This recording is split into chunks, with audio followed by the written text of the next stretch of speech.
Bien-aimés dans le Seigneur, bonjour, bonjour à tous. Bonjour à tout le monde.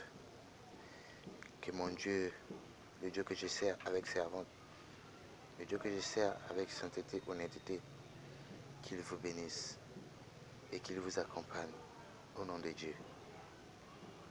Bien-aimés, je viens vous apporter ce message qui va sans doute vous ouvrir les yeux. Je voudrais aussi te dire, bien-aimé, toi qui es en train de me suivre, sois abonné à notre chaîne YouTube afin de recevoir encore plus et plus d'enseignements.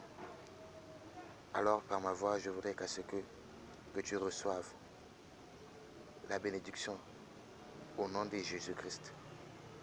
Que toutes plans qui ont été volés par le monde astral ou le monde des ténèbres qui te reviennent au nom de Jésus-Christ. Vous savez, le thème à laquelle je vous fais part est un thème à laquelle le Seigneur m'a révélé cela il y a de cela une semaine. Le cri de la douleur. Bien-aimé, au moment où le peuple juif, dans l'époque de Mardochée, où Aman a voulu détruire, mais le Seigneur n'avait pas permis que le peuple juif qui était conduit par Mardochée et Esther soit liquidé, soit effacé sur la terre. Mais non, Christ a voulu qu'il continue à vivre et jusqu'au temps présent. Mais si le Seigneur a sauvé ce peuple, pourquoi pas toi, bien-aimé? Pourquoi pas toi qui résistes? Pourquoi pas toi qui es à la foi en Dieu? Que le Seigneur aussi te vienne en aide et qu'il te délivre, toi et ta maison. Mardochée, qui avait reçu le message à laquelle on voulait illuminer toute la tribu des Juifs, il a crié d'un cri amer, un cri de douleur, afin que le Seigneur puisse lui venir en aide, pas seulement à lui ou à sa fille, mais pour tout le pays, pour toute la tribu des Juifs, la tribu de Benjamin. Bien-aimé, le Seigneur a écouté le cri de Mardochée.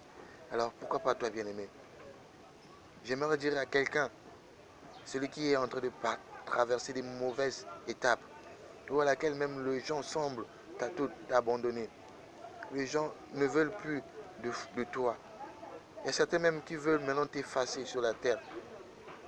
Mais je voudrais aussi te dire de garder ta foi. Car Dieu est un Dieu de gloire. C'est un Dieu de justice. Celui qui a permis à Joseph de sortir de la maison de Potiphar, malgré la tentation qui était là, malgré la souffrance qui était là. Mais lui, il n'a pu se laisser tenter par le diable. Il a vaincu par la foi qu'il avait. Et le lendemain matin, il est devenu Premier ministre.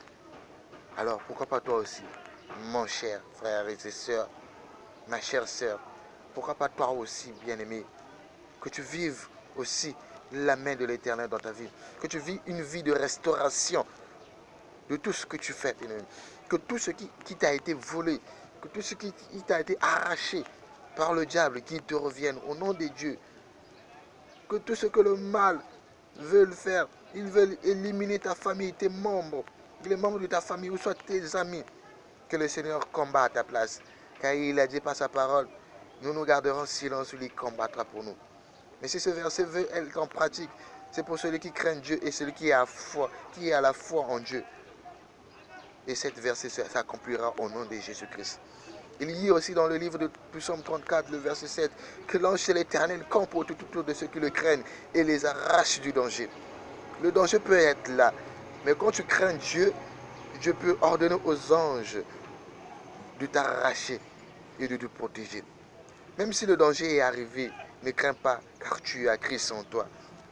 Même si le monde, même si le diable t'a emmené au-delà de là, pour te vaincre, ne crains pas, place ta foi en Dieu. Il va te sauver. De la même manière qu'il a transporté le Seigneur, notre Seigneur Jésus-Christ, il a dit, je te donnerai tout ce que tu vois, si seulement et si tu m'adores. Alors que Christ a résisté avec une foi ferme. C'est ce que nous aussi, les chrétiens, nous devons suivre. Avoir une foi ferme au milieu de tout ce qui bouge. Avoir une foi ferme quand tout va mal. Adorer Dieu, servir Dieu, même au moment de la tristesse, bien-aimé. Même au moment où laquelle nous sommes en train de passer par des pandémies, dans cette pandémie qui est dit Covid-19. Ne perds pas ta foi parce que la pandémie est là. Non, résiste. Continue à adorer Dieu. Serre-le en vérité. Et Christ va te sauver. Serre-le en vérité. Et Christ va changer ta vie. Serre-le avec foi. Il va changer ta vie. C'est comme il a su dire à tous ceux qui craignent Dieu. Il va ordonner que son pied ne puisse plus heurter la pierre, afin qu'il ne puisse pas tomber dans la tentation. Alors, ma soeur, mon frère, que Dieu te bénisse. Nous étions dans le passage d'Esther, le livre d'Esther, chapitre 4, le verset 1er jusqu'à 4. Que Dieu vous bénisse. Abonnez-vous à notre chaîne YouTube afin de recevoir encore des prédications. C'était bien moi, le révérend prophète Donald Sita, de l'église ministère prophétique de la puissance divine. Merci à vous qui me suivez de près et de loin. Merci à vous qui me suivez partout dans le monde entier. Au Congo, en Europe, en Asie, en Afrique du Sud, en Afrique du Nord, de l'Ouest. Que Dieu vous bénisse et que Dieu vous protège. Bye.